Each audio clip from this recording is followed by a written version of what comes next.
Aujourd'hui, je vais aborder un sujet qui divise profondément les sociétés modernes, l'euthanasie. Ce sujet provoque souvent des réactions très fortes parce qu'il touche à quelque chose de sacré, la vie humaine. Mais il touche aussi à une autre réalité tout aussi importante, la souffrance. Alors la vraie question est la suivante. A-t-on le droit d'obliger une personne à continuer de vivre, même quand vivre signifie souffrir sans espoir? À l'origine, le mot euthanasie vient du grec euthanasia qui signifie bonne mort, c'est-à-dire une mort douce et paisible.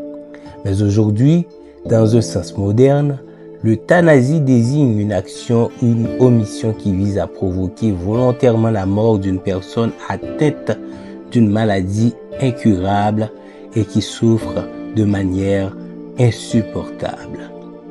L'euthanasie est donc un acte intentionnel, encadré médicalement et lié à une situation extrême.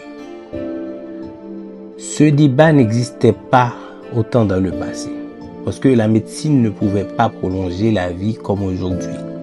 Actuellement, grâce aux machines, aux traitements et aux soins intensifs, on peut maintenir une personne en vie très longtemps, même quand elle est condamnée. Et c'est là qu'apparaît un problème majeur, l'acharnement thérapeutique. C'est-à-dire continuer à traiter un patient alors qu'il n'y a plus d'espoir, parfois au prix d'une souffrance prolongée.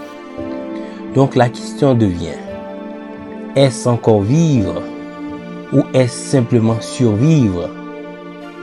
Le premier argument en faveur de l'euthanasie, c'est la dignité. Une personne qui souffre terriblement, qui ne peut plus bouger, respirer normalement, manger ou parler, peut finir par perdre toute qualité de vie.